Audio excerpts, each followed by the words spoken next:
I've lived 1,000 lives. I've piloted 1,000 souls. I've killed and fought and died just for another role. This is the Happy Jacks RPG podcast, a roundtable discussion that's a mix of friendship, humor, unbridled enthusiasm, and tabletop RPG topics sent in from around the world. Just for another role.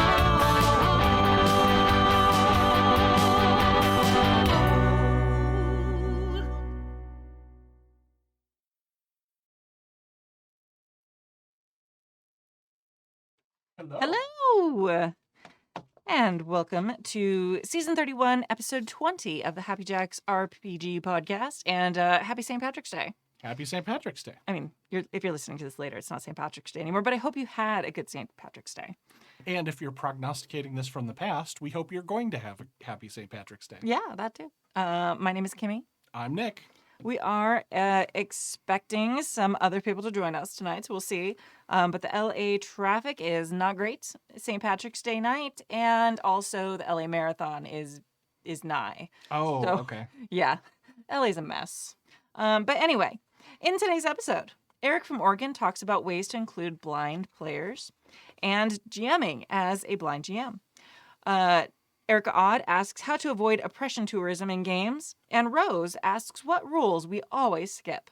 If you'd like to contribute a question or story to the show, you may email us at you may email us at You may. happyjacksrpg@gmail.com. We will allow it. We will allow it. That's happyjacksrpg@gmail.com. And we've been getting some really thought-provoking, really great emails lately. Oh, good. I'm very pleased with you. You may send more. But yeah, it's been very good.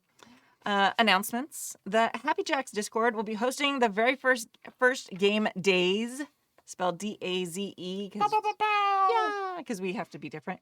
On April 8th. It's a fun, casual day for members of the Happy Jacks community to run and play games together. There's currently 5 games posted and looking for players, but more will be up soon. And a lot of people are kind of like, oh, maybe I'll run this and maybe I'll run this. There's a whole chat about it, and people are like, I've got 8 different games I want to run. Which one will I do? So Yes. yeah, exactly. So come check it out if you're a fan of safe gameplay and want to try some new games. It's very exciting.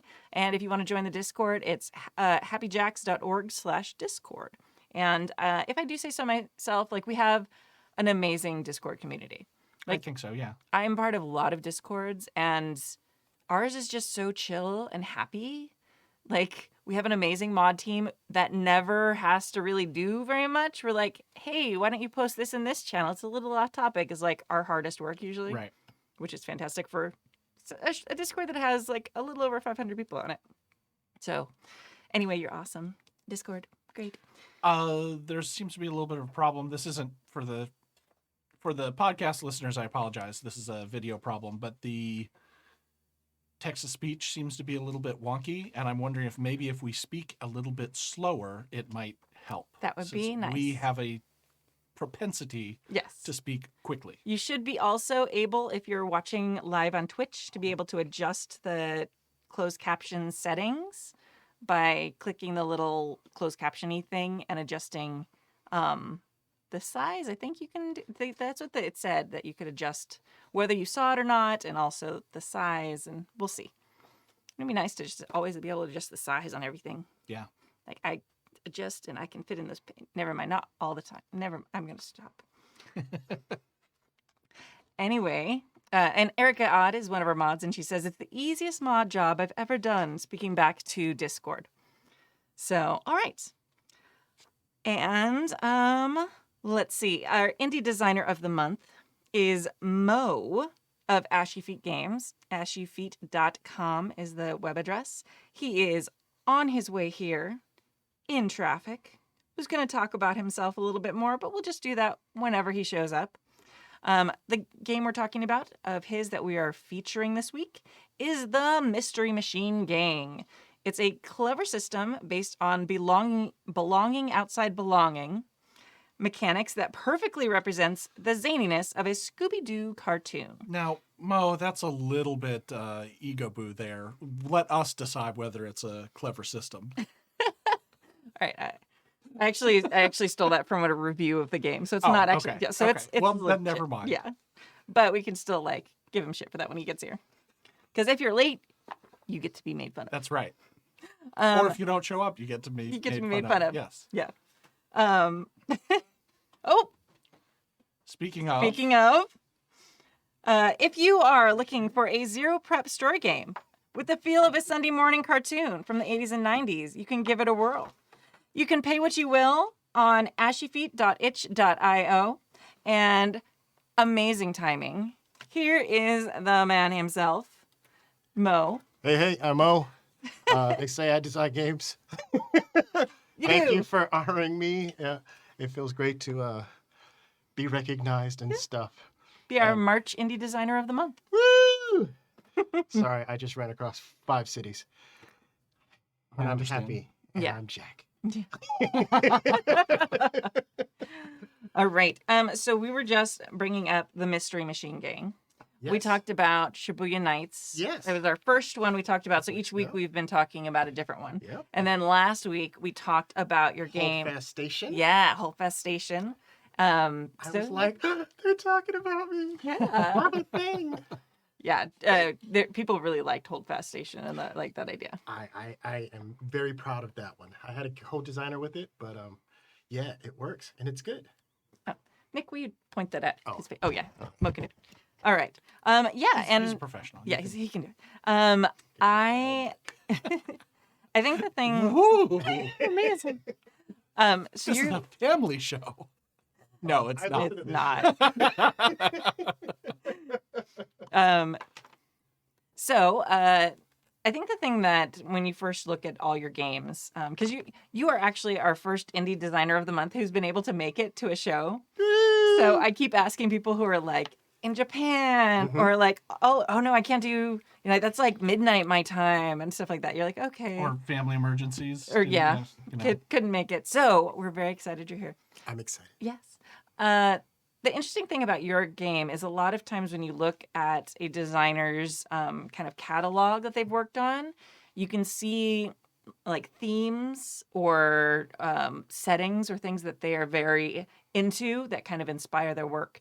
Your games, I've noticed, don't seem to you pick different systems. You pick very different settings. Like when I don't want to ask the question, how do you get your ideas? Mhm. Because I'll be mocked, and it's a terrible, dumb question. But From a warehouse in San Antonio. but when you are looking for ideas, like, do you have a list of a bunch of ideas already? Is it something where you get an idea and it just kind of like sticks with you? And like how do you decide that something is worth putting through the process of actually creating a game? As my City of Mist AP friends are quite aware, I am very crunchy, systemy kind of, I like how mechanics do work. And like sometimes I see a mechanic and I'm like, wow, that'll really sing in this particular situation. And, that situation usually comes with a genre. And, it's just like, find it and figure it out. I was playing a buddy of mine's game, Belonging Outside Belonging game, and he had a combat mechanism to it, and that's not normal to Belonging Outside Belonging. And, it wasn't like, D&D combat. It wasn't like real combat, but it just allowed you to have some friction. And we finished the game, and I was like, dude, this would be awesome as Scooby-Doo. And so, like, I went and made it as Scooby-Doo. But, it was just that whole thing where it's like, Mystery Machine Gang, you have to do something as part of, like, the cliche of the genre in order to, like, have a superpower. So if you're playing Thelma, you have to break your glasses. And once you break your glasses, now you like have super insight into things and you can kind of deduce things and introduce new facts and all this other stuff. Oh, that's amazing. And I'm like, okay, so the goal is to make people do things that are totally goofy and fun, and I mean, that's Scooby-Doo. I mean, it's a bunch of games, but like that's the first one that came to mind. So I made it. Yeah, that is awesome. And I love that it's something that's such a touchstone of popular culture, but something for the most part is kind of like overlooked. Like there's a lot of like, I feel like there's like a million like My Little Pony with the serial number. Not I'm writing Yeah. one too, so I'm not knocking it. It's not a bad idea, but like with the serial numbers, and there's like a couple like He-Man, She-Ra type ones. Like I feel like all those things, and I feel like the Scooby-Doo gang is one that's kind of It's kind of an untouched property yeah, exactly. for RPGs. I mean, Yeah. it's kind of dated, you know? True. And the remakes haven't really got it right. Yeah. And so I appreciate that my 10-year-old, I try to get him to watch Scooby-Doo, and he's just like, yep, nope. And, you know, it may just be one of those things like Abbott and Costello that just kind of fade further and further Oh man. out of the zeitgeist. I had a moment like that. I was hanging out with a friend of mine who's quite a bit, like a lot younger, and she and I were like drinking and catching up, and it was one of those things where we were kind of ordering like bad, like, or drinks that we weren't super like familiar with or into. So I was like, "Oh, hey, can I have a Scooby snack?" And she's like, "Yeah." She's like, "Why is it called that?" No. And I was And just like, Timmy crumbled to dust and blew away. I immediately became like the old lady from Titanic gif, where I just was like, "Oh." But did you 84 stand and years. pontificate on why this was culturally important and possibly still relevant today?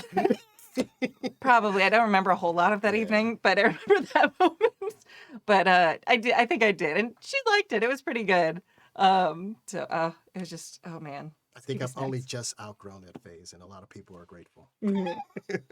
But like, I like Forged in the Dark, the Blades in the Dark system, Yeah. and a couple of my games are made on that. And you know, the thing that really stuck with me when I first read the system was how it was too mean. Mm-hmm. And I was trying to make a game, Shibuya Nights, and I didn't want it to be so mean. Mhm. I wanted you to want to swing from the chandelier, and if swinging from the chandelier means you can die, you won't do that, you know? But then I got really into how mean the system was. Mm-hmm. And I was like, where are scenarios, game situations where you want it to be mean? And I was like, alien invasion. Yeah. Aliens invade. You know, if it's not comedic, you want there to be high stakes. Yeah. And you want the system to kind of be very risk heavy. Mm-hmm. And so, you know, that's why I came up with another game you haven't talked about yet. But you have another week. Next week. Make sure you like slip it, because I was like looking at. I just like every week I'm like, okay, I'll pick that one. I'll pick that one. So make sure you tell me which one you're talking Will do, about. will do. Okay. But hey, how you happy jackers doing? Good. We're happy Good, to have good. you. I'm glad you clarified that belonging outside belonging is a mechanic, because I just thought that was more of a this is a game about outsiders coming together, but now I can be like, oh, that's actually a It's a game a system. game system Yeah, that I yeah. can look at. It's a game system. It's GM-less, right? It can be Yeah. GM-less, and it has really, what's the word? It's very graceful in what it does, and it does it very well. But you could very easily look at it and say, "There's nothing here." Yeah. You know, it's very much about trading, putting yourself in a bad situation so you can have advantage in another situation later. Yeah. It's interesting because it's another branch on kind of the PBTA family tree. Mm-hmm. So it's like Blades in the Dark and Forged in the Dark went one direction, and Belonging Outside Belonging went like the opposite direction. So it's like these two, like they all kind of sprung from someone wanting a little bit more mechanics and a little bit more edge in PBTA, and someone wanting less. Like So yeah. Gotcha. So it's very interesting. belonging outside belonging sometimes doesn't have numbers. Yeah. Sometimes doesn't have dice. Yep. Doesn't have a GM. It's like almost exactly the opposite of like Forged in the Dark. Yeah. It's a token system, right? When Yeah. certain things happen, you get a token, and then you can Exactly. use it to further the narrative Gotcha. and stuff later. Okay. It's very, very interesting. I have not gotten to play. I own a couple that I've backed on Kickstarter and stuff like that. Or I'm supposed to own them eventually. I'll probably get them. They're in the mail. Yes. Or I am never going to knock someone for having a late Kickstarter, having been in that life. So I'm sure I'll get it eventually. Yes. Yeah. All right. Well, thank you so much for being here. And you've actually been on Happy Jacks twice today. Yes. So you were in our City of Mist, our AP earlier today. Mm-hmm. So that's going really well. I have an army of Frankensteins. Yeah. it's It's a thing. Lloyd. All right. Lloyd is so brave running it for you all. Like But he's Yeah. amazing. he's so good. Like Oh when my you're gosh. amazing, you could be brave. Yeah. Yeah, I aspire to be as amazing as Lloyd is at GMing someday. It's just like mwah, amazing. Just rolling with everything. So good. Anyway, mailbag number 1. Does anyone want to read this? Sure. Okay. I'll go ahead. Or I can read. We'll split it up. Or yeah, No, you I can- you got can it. say when. I got it. I have a beer to lubricate my throat. It'll be fine. Hey there, happy jackstraps. Sorry, my creativity is failing me, which happens to be indirectly what this email is all about. I've been blind since birth. I discovered TTRPGs thanks to finding out about Dungeons & Dragons through the movie E.T., the Extraterrestrial. Without getting bogged down in daily details which have little to do with what I actually want to discuss, I had a machine which could translate print into tactile shapes on my fingertip, and I got a hold of the D&D basic set, and the rest was history. Wow. I've had to adapt to playing RPG since day one. The only dice which were available with tactile representation up until about a decade ago were D6, so I couldn't use polyhedral. Consequently, I only played D&D long enough to discover games which used percentile dice, and eventually D6. With percentile dice, I just brailled the numbers 0 through 9 on small scraps of paper and put them in a container. Shake them up, pull 2 numbers out, and whichever order my fingers read them in, that was the result. But that got unwieldy when dealing with polyhedral. 6 or 7 containers are a pain to carry around. I was so ecstatic when West End Games released their Ghostbusters game because it used D6. I could actually GM, and I did. I've transcribed many charts and tables from many games into Braille, and I've been running various games off and on for nearly 40 years now. Thanks to first apps and eventually 3D printers, polyhedral are no longer a problem for me. So now I'm ready to tackle either D&D or some old school variant. Unfortunately, I've run into a challenge I haven't yet found a way to overcome. Finally, here's my question. How would you handle dungeons and or maps if you can't use maps at all? Up to this point, the games I've run are story-driven enough that so maps weren't a big deal. Star Wars, Ghostbusters, pulp adventure games, etc. But even with these games, there are adventure modules I bought over the years which I had every intention of running until reading them enough to find out that a huge chunk of the adventure involved exploring a derelict spaceship or exploring the Museum of Death. Even back in the day, my print reading machine couldn't do much with maps. And now with that machine being obsolete, I'm left with what my computer or phone can translate into speech. Modules often have great descriptions of rooms, and I thought I might just put them together in whatever order makes sense to the story. But that feels very railroady. It's weird. I've run games with car chases and things that normally require maps, and we are able to hand-wave those aspects through theater of the mind. But when it comes to exploration, for some reason, the mapping aspect feels more important. I've even had times where I realized I had no idea what something should look like. After I panicked, I desperately asked my players, what does a typical Santa Claus at the mall scene look like? I knew the obvious things, but I wasn't sure what the layout might be, whether there was a counter of some sort involved, how did the line of children fit into the rest of the surrounding mall. To my surprise and delight, my players didn't ridicule me or get up and leave in disgust or anything like that at all. They gave me several ideas. I picked the one I liked most, and we continued playing out the invasion of the jetpack flying Yetis. Yetis? Whatever is the plural form. I just can't figure out how to incorporate a similar idea into exploration. I've even thought about giving the pre-made map to the players and having them tell me where they end up as they go, but I worry that maps meant for the GM contain spoilers for the players. There's gotta be a way to overcome this hurdle. I'm probably overthinking it because that's just what I tend to do. I'd love to get input from you all. My creativity, as I said above, is failing me. Thanks for reading this email. I know it's ungodly long and not the best organized. I've been champing at the bit to get this sent, so my goal was to write it out as quickly as possible. I wanted to give some of my background for context, and perhaps I overdid it. Still, I hope you found it interesting. Keep up the amazing work. Y'all are a huge source of inspiration. Eric from Oregon. Thank you, Eric. And thank you also for joining the Discord. I know you did that fairly recently, and we appreciate you being there. Eric is awesome. Eric is awesome. I mean, we have pretty awesome community. It's just amazing. But I was actually super inspired when I got this question. So thank you, Eric, for being brave enough to write it. It shows a lot of bravery and vulnerability to talk about something that I feel like a lot of people are nervous to like confront head on. And this is something when I was working with Decima, was something that that came right to the forefront. There's Accessibility in Gaming that does I think it's quarterly zine that you can fund on Kickstarter, and I've been doing that for a number of years. Right. And Jacob, who runs that, did my accessibility proofreading and stuff for Decima, the PDF part, obviously. And then there's a lot. I just learned a lot through that whole process of ways to make games more accessible and things like that.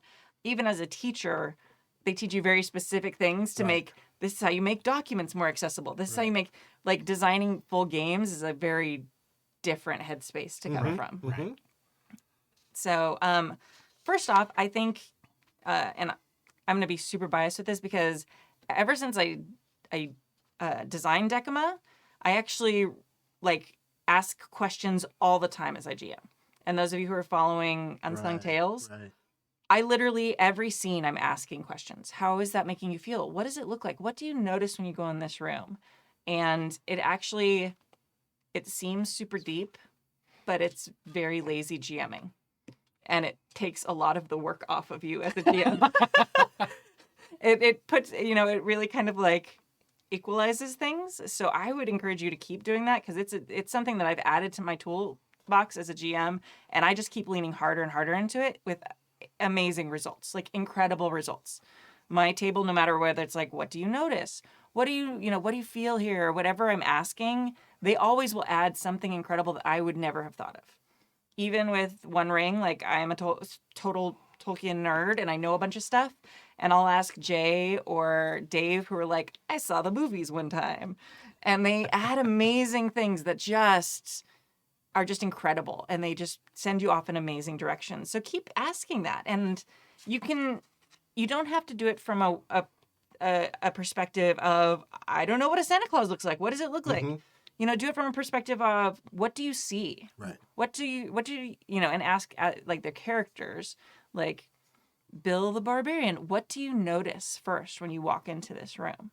You know, or Sally the Sorceress. Can you, I don't know, I'm like totally alliteration right now. Like, you know, can you describe the room to us? A is for artificer, B is for barbarian. Right. You know, things like that. I think that is absolutely a legitimate and like really great way to engage players and, you know, take off some of the pressure on GMs. Yeah, you're hitting on a thing that I think is stylistically some people's bag, and some people, like other people, are like, that's not. I'm a narrative GM. I'll tell you what you see. And I think I got back into gaming about 6 years ago, after gaming for about maybe 20 years, and like GMs were asking players what they saw. That just seemed like, wait, you're supposed to know. Didn't you do your homework? Didn't you write up this thing? And it sounds like this is like Eric is asking questions because he's saying he doesn't know, but you're saying like, wait a minute, this is a whole new style of thing you can approach. Right. Use that you can use, and you know, it can totally benefit you. What struck me is kind of the question of what's the game, because sometimes the game is getting to the end of the maze or cavern or dungeon and getting the treasure, but sometimes the game is the feelings. You know, sometimes the game are the fun is the friends we made along the way. Yeah. You know. No, I want the treasure. But you know, that's the second thing that came up for me. Like, this is the mountain Eric wants to climb. You know, Eric wants to be able to do this particular thing, and yeah, like I'm sorry, I'm reading this cold. That's okay. I feel like I want to think about it. It really feels like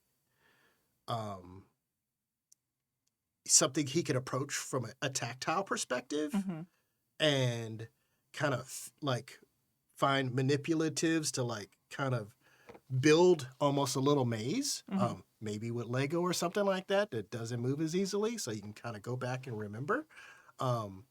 And that way you're still in control of the space, and you also have like a reminder, Yeah, you absolutely. know, when you're at the table behind your GM screen, as it were. Yeah. The other thing that I've seen is obviously not all games do this, but a lot of games, and especially third-party content for like DM's Guild for Dungeons and Dragons or some of the other RPG, drive-through RPG stuff, will have these as well. But some games will include player map packs so that you could hand all your players something that didn't have any of the extras, the little surprises you want to throw along the way, but they could see, oh, this is what the abandoned farmhouse looks like, or you know, this is what this ship looks like before you start adding your waterlogged zombies or whatever you're going to do there. So those might be things to look at. I know that I've definitely seen some. I wish that I had examples that I could shove out there, but they do exist for some things. Yeah, I've seen that. One thing I was thinking, you might have to have someone help you with it at first. They have tiles that you can put together to make maps, and you just buy a whole set of them. They're generic, like there's like a dungeon or this, and like each one's a little room. There's different sizes. You can get like little ones, or you can get like the bigger ones that like have whole rooms. Yeah. And I would say maybe get a set of those. I don't know if there are any that have like raised edges or things like that you would be able to feel. But if you take some fabric paint and you have someone help you do that, you just have to do it one time for the tiles. And you could actually, I've done it with students who had visual impairment for other things, where it's like a solid line is like the edge and then like little dots are kind of like the inside things when we were doing graphing and things like that. So that way they can kind of feel where the graph is going. So they know like, the little dots are the grid, and then the solid lines are the X and Y axis. Oh, neat. So things like that. So you might be able to have someone help you do that with, if you buy a set of these tiles. I've seen so many of these tiles everywhere, and they come in different shapes. Some of them are square, and they snap together like puzzle pieces. Usually it's not like actual puzzle pieces. We have to match them, but they all snap together in whatever configuration you want. So you might be able to do something like that, and then keep that, and then just decide, hey, what order do you want them in? So you're like, okay, you're all starting on this tile. And then when they get to the next tile, you could just, if you have them in a stack numbered or however you'd want to organize them, snap on the next one. Or even let your players be like, okay, you walk into the next room. What does it look like? And have like an assortment out, and they get to pick which one's next. That doesn't work as well if you're doing like a set adventure, like it sounds like what you're doing. But you could then have tiles that were close to like or similar to what you wanted and what was being described in the next room. That's a really neat idea. The point I was going to pull up is about like there are companies like Dwarven Forge and whatever that make 3D terrain. For me, those are prohibitively expensive. Yeah.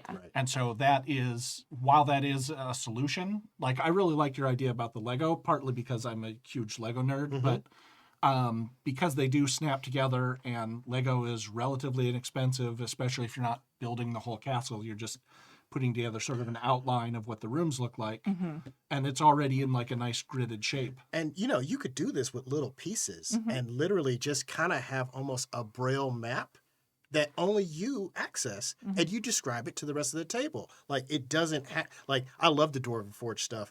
I don't have room to store stuff. Oh, that stuff. Nor can I afford it with all of my other expensive hobbies. So. It sounds like they've done a lot of theater of the mind, though, and it sounds like that he really wants something that they can all see together. Right. So, so finding something that you could do that on the table, and I mean, the cool thing about, they have a lot of different types of glues and paints and things that keep a raised, like tactile edge to them. Like puff paint. Yeah, puffy paint. Yeah, the fabric puffy paint is the cheapest and the easiest one. You can find it literally everywhere on craft stores, Walmart, everywhere has it. And if you put it there, it's wet for a while. It takes a while to dry, but then it keeps like that edge. A lot of grandmas used it on like T-shirts back in the day. Like they'd like I don't know, but mine. Today I learned I was a grandma back in the day. No. I mean, I've used it for so much stuff for cosplay and stuff too. But like, I have. But like you probably like my first experience with it was my grandma would like buy like a kitten picture like on fabric and like cut it out and like iron it on a t-shirt and then like edge it in puffy paint Okay. and like do little designs around it with puffy paint. So I have like a very visceral like 80s kid memory of like my grandma making me all these shirts and you had to wash them Aw. really carefully. And I didn't really want to wear them to school, but then I had to wear them every time my grandma came. They were very cute. But yeah, so that's a whole thing. So that's one, but it does keep that kind of raised quality to it. Mhm. And it comes in a bunch of different colors and stuff like that. And that wouldn't necessarily matter to you, but whoever's helping you do them might use different colors for this is a solid edge. This is, whatever. Oh, and if you're playing over Zoom, that's You like have a lot more options. yeah, I mean, I feel like at times I feel like there's more options, but it's also hard when you're doing something like on the fly, like D&D. Right. So I'm not sure. I haven't played online a whole lot with games that require maps. I don't play a lot of games that require maps anyway. But there's a whole style of D&D and Pathfinder that are not on the fly. Yeah. It's like you buy the book, you run the adventure in the book, you tell your friends not to read the book.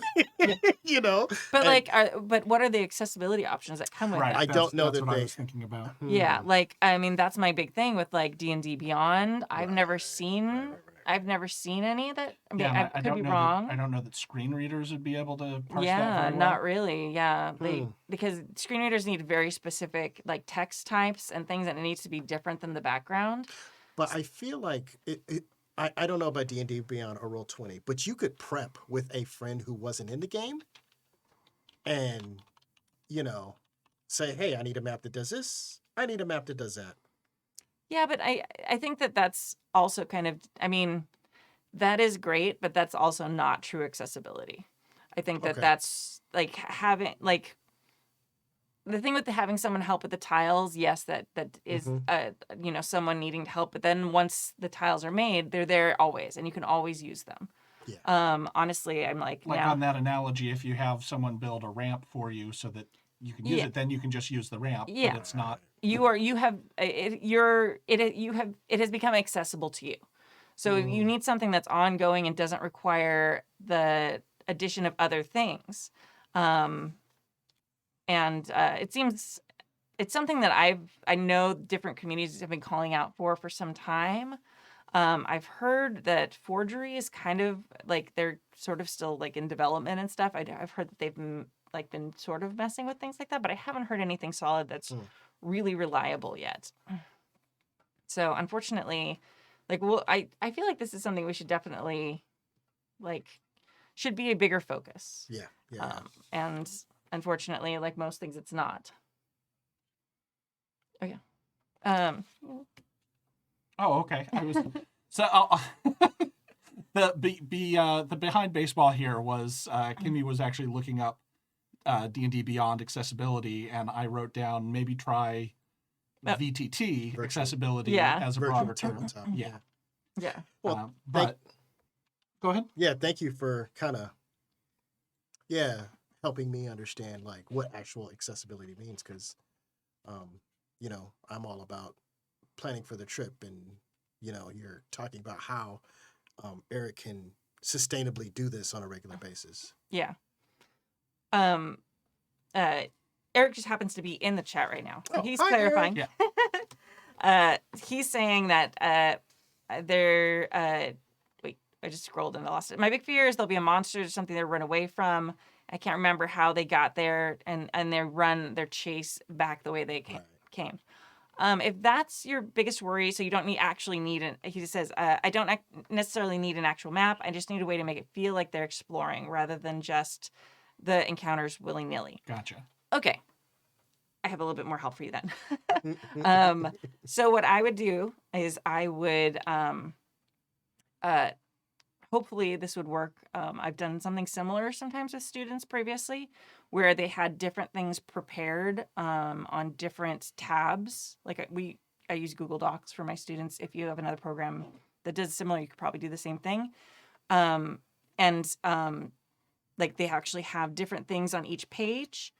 and then in each tab, and that makes it really easy for them to scroll between. If you have a program that can jump easily between headers or paragraphs that you can use very quickly, that might work too. But the different tabs in like a browser are fairly easy to navigate between, at least for my student. They were able to do that and have the rooms described on these tabs. Right. And have it, and each one is named a specific thing that you can hear. And then just put them in the order that they've walked through the rooms. Right. So then if they have to go back, then you start at the other side. And that's one way to kind of keep track of it in like kind of compartmentalized way that you were then able to kind of move around too. I was kind of thinking of something like that using index cards because I tend to be low tech in a lot of ways. But if you did the same thing, if you had your notes on index cards and then put them in the order that they have gone through the rooms, and that way you can go back through the order the same way. Yeah. But the tabs probably makes a lot more sense and is probably easier without having to create all these notes. Well, I mean, it also depends. Like if you have like a Braille writer that's able to print out paper very simply, like some people, like I function a lot better when I'm running games with paper stuff in front of me. I don't know why, because with nothing else is that the case. But I like being able to grab things and have things right in front of me or lay things out in a certain order in a way that I'm not able to do unless I have like 5 computer screens and I don't. Right. No, I have this. I like to have the tactile experience. I always try and take my notes in analog because I remember them better, or I have things that I can. To be honest, I also have things I can fidget with that I don't need to. Right. But yeah, if it's just a cue for his memory, like kind of, I like the idea of having like a little like Lego map where you got the flat pieces, those are not walls, or maybe that's the path, and you got the bumps and those are the walls, and he can kind of keep track of it. It's not good for on the fly, but it feels like he's running into a challenge that I think a lot of GMs have, just kind of making it up as you go. Like it's not. It's a problem a lot of people have. A lot of people either over prepare and they have everything set up, or you're sitting up there trying to pull stuff out of your butt. Okay, you go into the next room, and who didn't get a magic item? Okay, you're gonna find. I think, and I know I struggle with that all the time, especially when people are exploring through things. It's like, oh, we turn it around and go back out, and you're like, what order did you get? Right. Okay, this. So I think, relax a little. It's okay to make mistakes and to not remember things exactly in the order they were in, regardless of and how you're trying to use it. And if you remember it wrong, magic happened, and it's different now. Or it's their notes that are wrong, not you. Or you could be really, really like not mean, but just like, okay, you go back. What do you see? What do you see? What do you see? Oh, yeah, throw it on them. You didn't see that before. You've turned. Oh, you've lost your way. You're in a different place now. Oh, this is definitely not the way you came in. Yeah. You thought this was a first level dungeon. Right. You fall into that acid pit. Don't you remember the acid pit? Right. Yeah. So, something like that. Some people in chat are suggesting like flow charts. Yeah. There's lots of different ways to organize that information. Somebody mentioned a PowerPoint. Yeah. At which point you're putting your own like custom notes in. But I feel like that's awesome. I love playing online because like I feel like online gives you so many more tools than you have at the table, especially when you're just like, I need to come up with something. Yeah. But at the table. I actually really love the idea of a PowerPoint. I missed that. That's brilliant. Put that in chat. Yeah. That's not my idea. Chat, you're brilliant. Chat is like so good. yeah. Like I probably use Google Slides because I use Google for everything. But yeah, having like each different slide be a different room, and if you're sharing screen or whatever, then you get to control when that next page is revealed to them, so you can actually plan the whole thing out with descriptions that you can type in, and then like, if you wanted to add pictures, with alt descriptions or whatever, so that you also, if they are there, then you'd be able to kind of control that. I don't know if PowerPoint is more accessible as a program. It's very possible. But then, Google has slides, which is free. yes, but I don't know which one's What more about accessible. accessibility? Yeah, I haven't looked. I haven't used PowerPoint since like college, so I have zero idea of how accessible it is anymore. So whichever one is available and works better for you, that's a great way of kind of like, okay, revealing. Okay, here's the next room. This is what you see, and Or then if you have it sort of memorized, or you have notes that are like, okay, if they go through the north door, I'm going to advance 2 slides. If they go through the south door, I'm only advancing 1 slide. yeah, So you kind of remember where everything is that way. yeah, that'd be wild, and that's really kind of effective. I really kind of love that idea. Honestly, I might steal it for when I do online stuff for Starscape. Listen. Yeah, it's brilliant. Google Slides is amazing. It's so good. I use it for everything, and literally almost my entire game has been made on it. Mm-hmm. So like my fancy character sheets and everything, they're just like a million different images, like all stacked together on Google Slides. And then when you get your quick keys down, like Peek behind the curtain. All right. I will try to do justice for number 2. If Number that's 2. Yeah. okay. Thank you so much, Eric, for joining our community, and also for writing in such a great email. Please write in more stuff, because I think it's great for us to, as a designer, I love reflecting on it, but I think it's also great to have it talked about like really openly, so that people can start thinking about these things and having these things in your pocket. Like, just from this conversation, there are things that I will do in the future differently, Right. With my students and at gaming, to make things a little bit more accessible for everyone. So thank you. Indeed. Hello, happy peeps. Beep, beep. It's the odd one, Erica Odd, writing again. This time, my email is on a serious topic. I know, out of character for me, but here it goes. I'm writing a Savage World setting called Gravenstein Academy, which is a boarding school for teenage monsters. Ah, yes. All that teenage angst and drama, compounded by the fact that you've just learned how to use supernatural abilities, too. Anyway, in this setting, monsters and magic are uncommon, but known to exist by the general public. Ghosts and werewolves are real, but not at all common. And they have to go to school like everybody else. About 100 years ago, the so-called monsters came out of the shadows and revealed themselves to the world at large. Before then, monsters hunted humans and humans hunted monsters, the age-old story. So now we're in the present, and I want a source of conflict and drama in the setting to be that some humans and some monsters aren't happy with the new status quo. There are groups that still mistrust each other. This is where my question comes in. The above scenario brings me some conflict myself.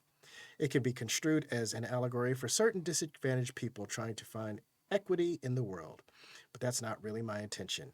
The monsters in this setting are monsters, not allegories for extant groups or people. Like Tolkien, I want to put in a blurb about not looking for allegory beyond what the story gives you, but people don't ever listen to Tolkien. I didn't listen to Tolkien. To this day, they make comparisons to his work and history. I guess it's human nature. I'm sorry, I'm trying not to editorialize. So how can I avoid accusation, for lack of a better word, of oppression tourism, of using this concept as a way of exploring the history and trauma of real people? Should I drop the subplot of mistrust between some humans and some monsters? What's the best option in situations like this? Sincerely, Erica Odd. I have thoughts. I don't have to be first. Go. I'm trying to Jump in here. I'm trying to moderate my tone. I think I'm working on a project around Frankenstein, and I think what makes the classics is they constantly remark about present conditions, because present conditions are typical conditions, and so I feel like people have always been oppressed throughout human history.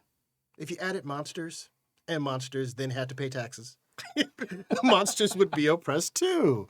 So there's definitely a point where there's absolutely grounds for monsters and humans being oppressed in games, because in the real world, humans and monsters are oppressed. We have heroes who go out and they save the world, And sometimes they save the physical world, but often they save people being able to go to bed at night and sleep comfortably.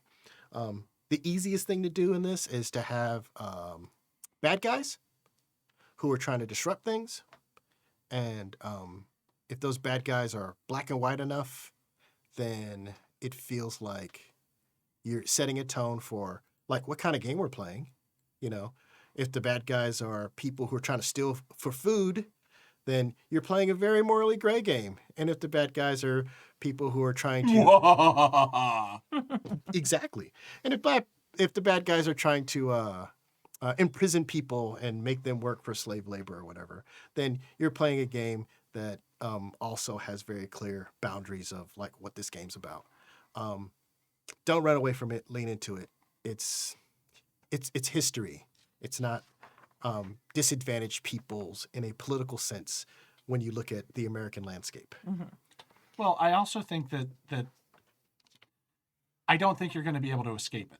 I don't think no matter what you say or what you put in there, if there are people who are trying to oppose the way that things are, and have this sort of oppression of the status quo of the monster kids in here, people are going to consider that an allegory for certain things. The same way that you said that they didn't, they don't listen to Tolkien and everyone insists that it's his memoirs of World War I or things like that. It's the same reason like X-Men, the comic, speaks to every generation because every generation sees themselves as an outsider to something. Right. And even though it is sort of explicitly written to be allegories, but with a lot more explosions and punching each other. But you're not going to be able to escape it. So if you're not going to be able to escape it, then you might just want to acknowledge it up front and say, hey, I didn't write this with any specific allegory in mind. I'm not trying to represent any one specific group. But if, as players, you feel that it does represent that, great. Go ahead and tell those stories. Right. I think I know you've been working on this game for a while. It's something I've struggled with while I'm writing games. Like, do some soul searching. What do you want to say with the game? Like, every game says something, even if you don't really want it to. You're like, hey, I just want cool monster high stuff. It's like, no, there's like a heart to the game. When with Starscape, which I'm still working on right now, I was like, oh, I'm gonna write a fun Star Trek game. It'll be great. And then like I really started like unpacking that as I went through the process. I'm like, oh, why after all these years do I want to? I'm not really a sci-fi like, why am I writing a sci-fi game?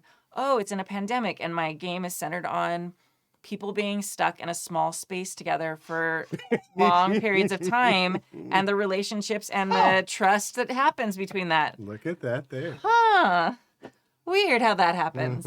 So, like, first off, start by really reflecting. Like, what are you trying to say with this game? What are you trying to let out of yourself by this game?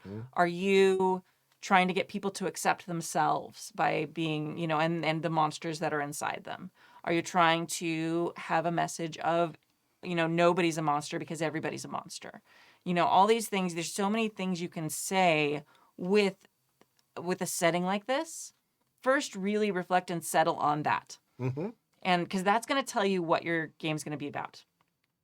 For example, Monster Hearts is very much like it knows what it is. Right. We are reliving the trauma of, not belonging in high school and the uncomfortable, monstrous needs that happen as teenagers. And we are like cranking that up to like 15 volume wise. But that's really what it is to explore, because all the things in that game are things that normal human teenagers feel. Right. But when you really pull them into specific tropes and crank them up, like it becomes monstrous. And that's kind of that's part of that game, is recognizing a lot of times when the people I know who played that game, they play versions of themselves. With like how they remember high school, even if they don't mean to.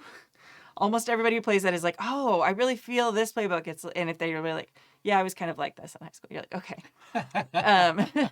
So it's like, it's very much a way of kind of living and empowering yourself to go back and relive situations where you weren't empowered as a regular human teenager.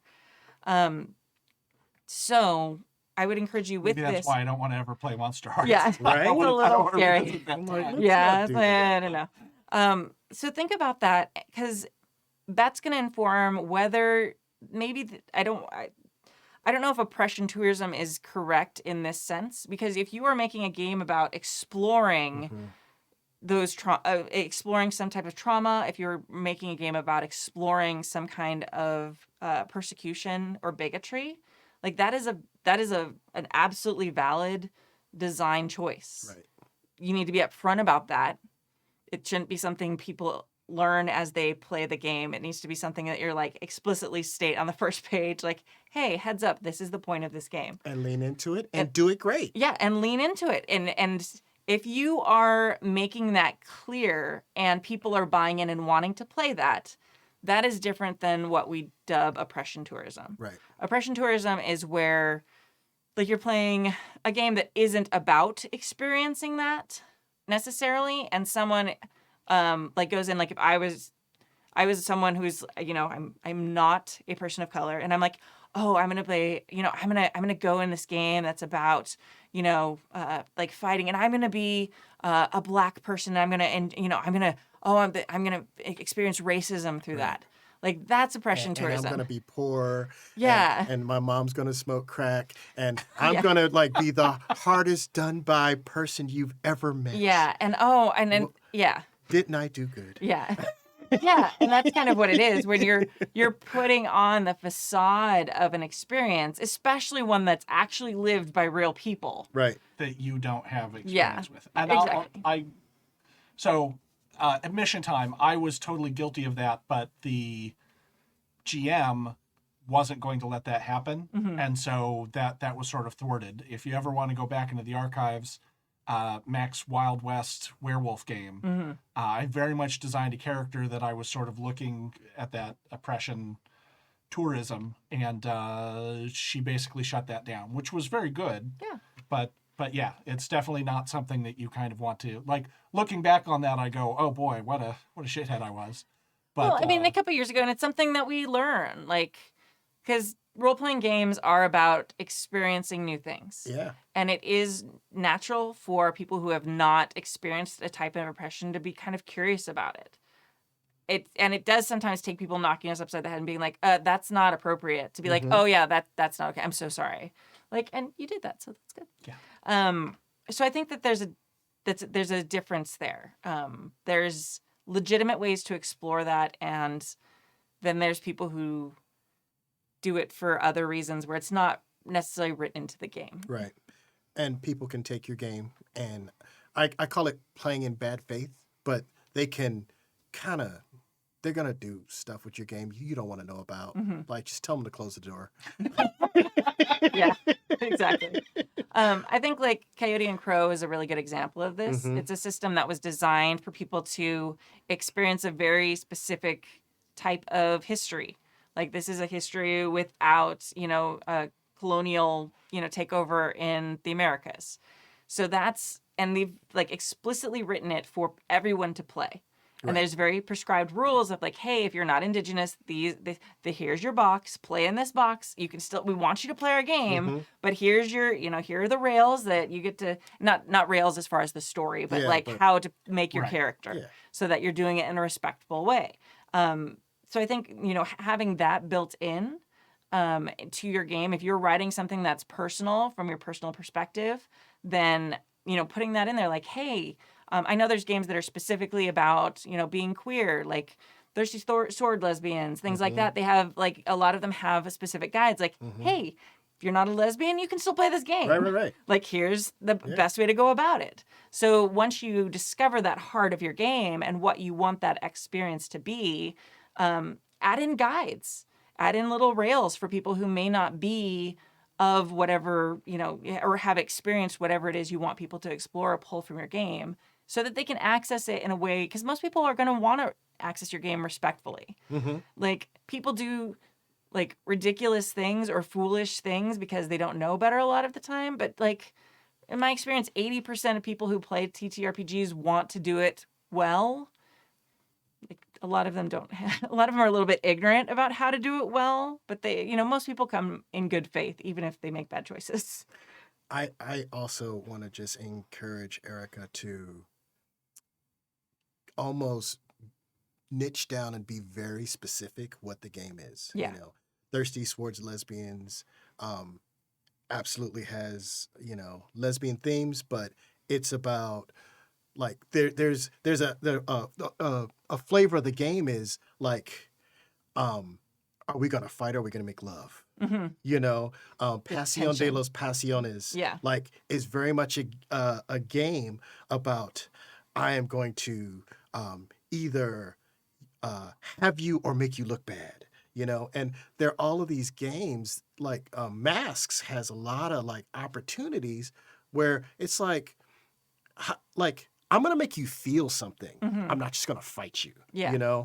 And I feel like in this high school, college milieu, you have an opportunity to play so many different games. Mhm. There's a certain point where kind of you may not even need a combat mechanic. Mm-hmm. You may not. I mean, like, what is the game now? If it's just kind of humans and monsters in school,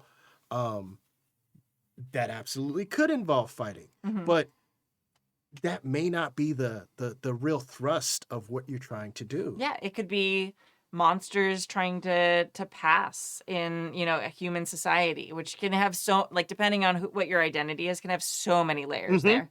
Mhm. Things like that. It could be self-discovery, like I mentioned earlier. Yeah. There's like so many things. Like, I wouldn't shy away from allegory like right off the bat because allegory is bad, because allegory isn't bad necessarily. It's not inherently bad. It can be used incorrectly or in an obtuse way that offends people. But I mean, almost everything is allegory for something. Right. In my game, spaceships are an allegory for COVID. So, ta-da! And like, there's Please oppression. still play. It's still going to be fun. I promise it's very fun. There's oppression in Les Mis. Yeah. There's oppression in like stories about ancient Egypt. There's oppression in Rome. There's oppression like all over the place, and it's not like it. Hopefully, that's an encouragement to like open it up. Hmm. You can make it specific, but it doesn't have to be specific. And Yeah, see, I disagree. Like, Okay. I mean, not necessarily, like, with everything. Like, it kind of depends. But I find specifically, like, PBTA games and a lot of indie games, Mhm. like, the ones that really sing and the ones that really tend to kind of bust out on the scene are the ones that have, like, a really true core. right. And whether everyone like plays it for that reason or not, like, they are like specifically like bringing something from the heart or a very specific experience from the designer. Yeah. There's a very few like, oh, hey, I wrote a generic fantasy setting Right. that like bust out, on the scene, because there's a lot of that already. And I think like having a really strong individual point of view for a game, while it makes, it may not, be, something for everyone, but that core group, it's going to be their favorite game. And I guess my point was to say that oppression isn't racialized. Yes. No, that, absolutely. That was kind of my point. Yes. Like you can absolutely make it a monster human thing. Mm-hmm.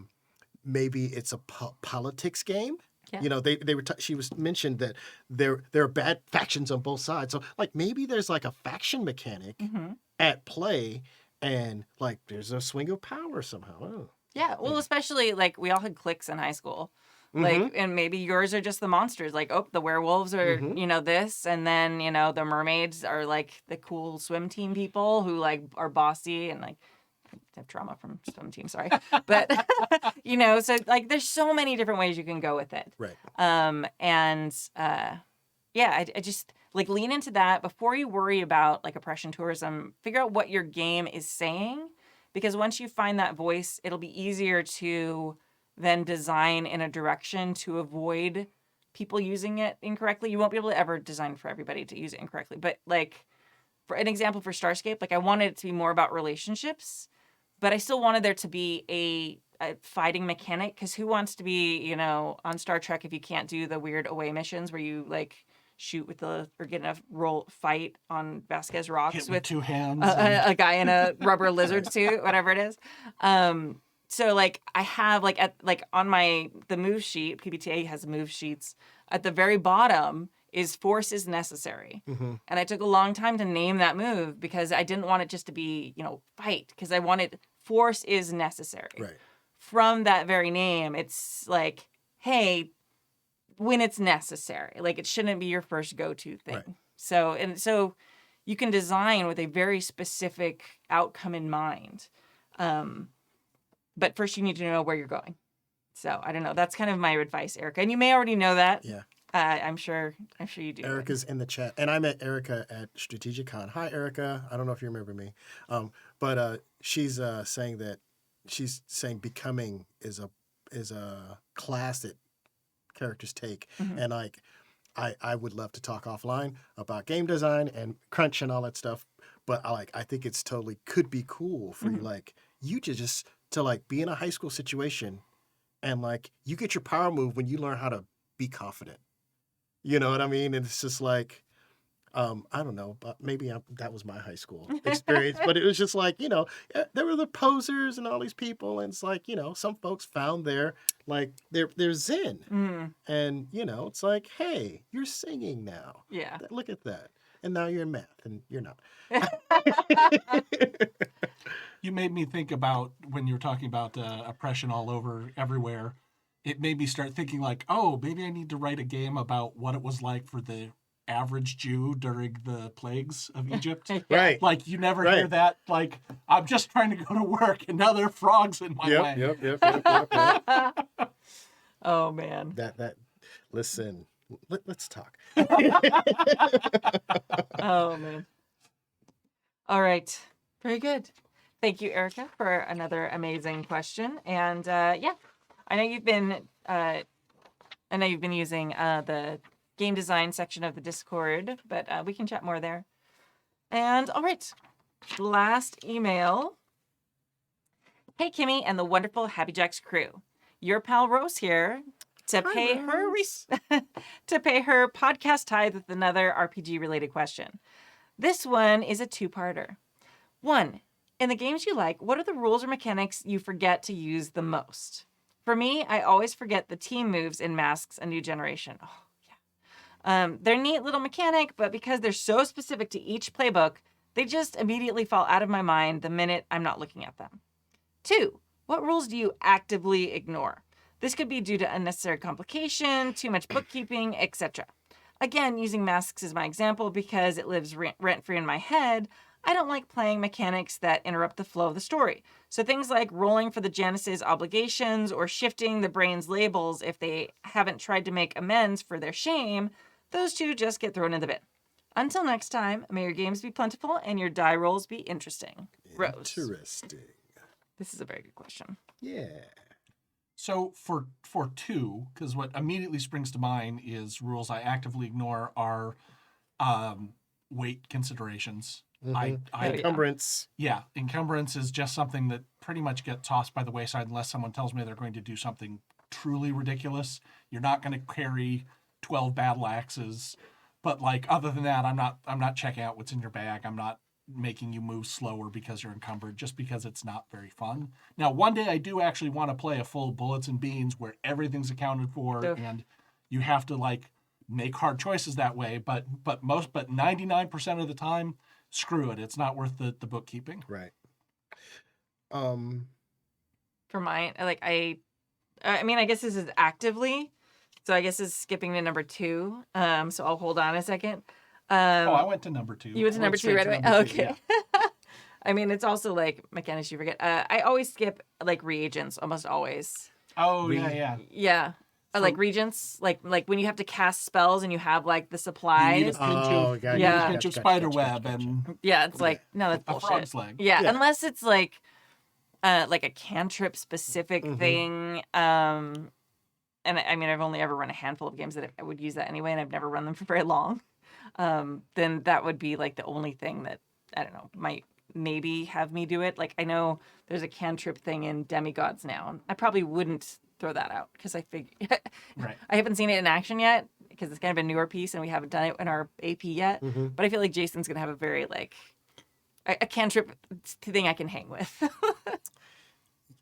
You know what? As you guys say it, I ignore those too. Yeah. I went, oh yeah, yep. Yeah, I know exactly what you're talking about. I have to confess, I have been playing. My new play style is so much more based on fun. Mm-hmm. I am the person who sometimes get called out in the middle of a game that's totally working and everybody's laughing and having a good time and like going and somebody might say, like, that was totally cool, but that's actually not in the rule book.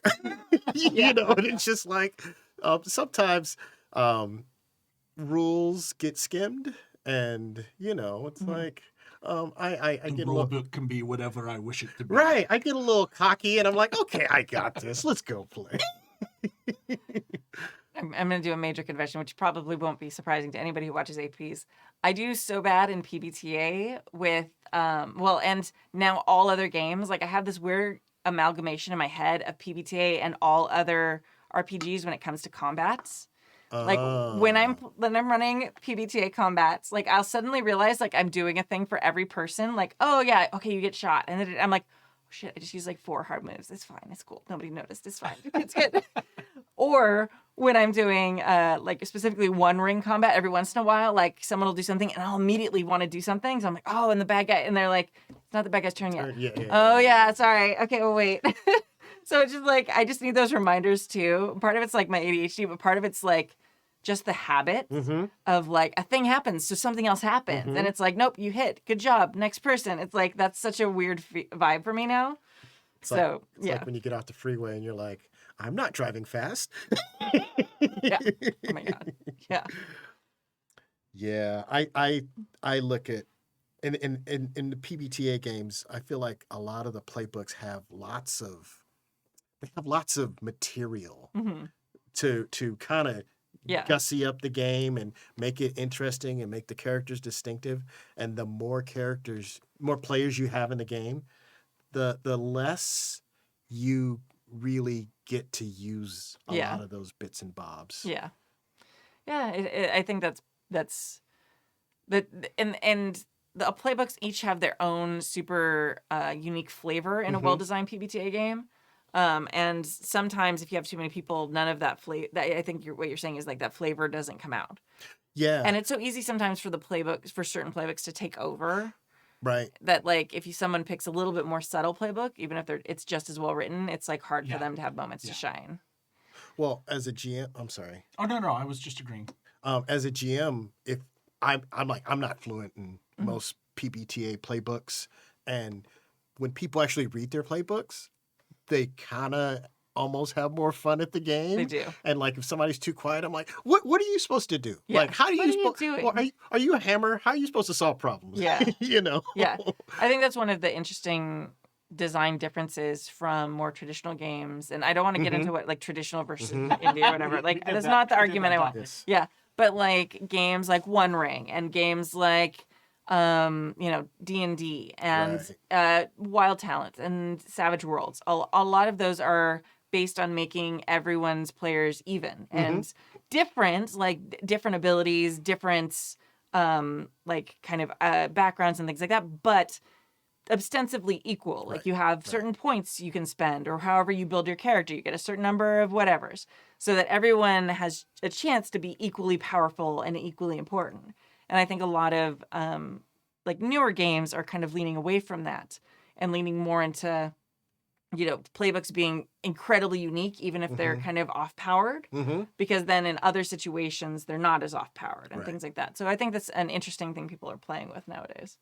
It's almost like you should go over here to get your spotlight, and you should go over here to get your spotlight. Kinda, yeah. Yeah, and it's easy to not read those. And then if the GM is responsible for your fun. Yeah. Oh, it's a nightmare. Yeah. When it used to be more like, okay, is everybody effective in combat? Does everybody have a thing they can do when you're fighting? Okay, you're even. Everything's fine. So, but to go back to the first question, To actually the email. What are the rules or mechanics you forget the most often? So first off, I'm going to say I don't know because I forget them. But on a more serious note, things that I tend to forget are like situational. Point at your mouth. Sorry, it moved. Me? No, you're fine. Nick, Okay. I'm like, which you? so just point it Better? at your face more. Turn it. At my face. There you go. All There you right. go. You lean back. Oh, okay. Well, It's fine. I would have just leaned forward It's fine. again. It was All right. it was a beer kicking in. Okay. Probably. Happy St. Patrick's Day. Happy St. Patrick's Day. St. Patrick's Day. I was drinking some Guinness. Yeah. What do you want from me? You're supposed to. The things that I tend to forget are like situational bonuses, Mm-hmm. like taking cover or adding +1 because we're standing in a puddle of water, or like little things like that just don't. They're so incidental to my character and what I'm trying to play. They just don't pop out in my head, even though, obviously they'd be mechanically good for me. That's the thing that I think I miss the most. For sure. Yeah. All right. I think that's everything, right? Woo! All right. Very good. I feel like I came. I did the thing. I missed this place. Yes. And I want to visit the bathroom. I hear there's a bathroom. Not yet. Not yet. Oh, And that's with all the There's pipe a and conceptual yeah. bathroom. I'll hold it then. I mean, there's still the regular kidding, bathroom. I'm kidding. But for those of you, we've been using the Patreon money. Surprise! I was gonna wait till we could post pictures of a finished bathroom. We've been using the Patreon money. You mentioned it the last couple of weeks. Did I? Okay. Yes. We've been using the Patreon money to make the bathroom wheelchair accessible, which has been great, but it's still got some pipes and stuff that need to be fixed. But that's very, very exciting for the studio. So thank you, Patreons. You're amazing. Speaking of accessibility, by the way. Yeah, speaking of accessibility. Yeah. It's one of those things that's very exciting because my house was built a long time ago, and like there's stairs and stuff that like we've had to change stuff. So yeah, it's good. It's very exciting. So thank you. All right, and it's St. Patrick's Day. How brave am I going to be? Am I going to be brave? Yes. Okay, so Are you going to sing for us? I was going to. Yay! Oh. Someone told me I should. Let me take these off so I can. So like raise our glasses for St. Patrick's Day. Can I hold a glass? There you go. So it's a That's why I had very to. sad toast. Of all the money that e'er I had, I spent it in good company. And all the wrong that e'er I done, alas, it was to none but me. But all I've done for want of wit, to memory now I can't recall. So fill to me the parting glass. Good night and joy be to you all. Huzzah! Happy St. Patrick's Day. Wow. We've been shipping. Wow. Oh, I'm out of practice. So, thank you for joining us for Season 31, Episode 20 of the Happy Jacks RPG Podcast. Woo! Please support our amazing indie designer of the month, Ashy Feet Games, ashyfeet.com. Thank you to our chat mod, James V, and to our amazing Patreons who keep us ad-free and independent. All the money that we get from our Patreons goes to making our studio and our product better and more accessible for everyone to come play games here. None of us get paid. We all do this willingly for free because we love doing it, and we think it's important to have a channel out there that's people doing it because they love it. Like, it's great to have people get paid. They should absolutely do that. But I also think it's important to have like a real channel with real friends who are just playing games because they really want to do it together. So yeah, thank you. If you want to join their amazing ranks, go to happyjacks.org/Patreon. There are rewards. I'm a very busy person. I sometimes get behind on them. I'm sorry, but we love you all. So yeah, my name is Kimmy. I'm Nick. I'm Mo. And we are going to leave you with a song today. We're going to leave you with Oh Danny Boy by the Merry Wives of Windsor. If you listen, you can hear me singing alto, but you all just heard me sing a second ago, kind of okay, so that was good. All right, I'm embarrassed, so we're going to go now. Goodbye. Happy St. Patrick's Day. Bye. Oh, Danny boy, the pipes are calling. From glen to glen and down the mountainside, the summer's gone and all the flowers are fallen. 'Tis you must go, and I must bide. But come me back when summer's in the meadow, or when the valley's hushed and white with snow. 'Tis I'll be there in sunshine or in shadow. Oh, Danny boy, I love you so.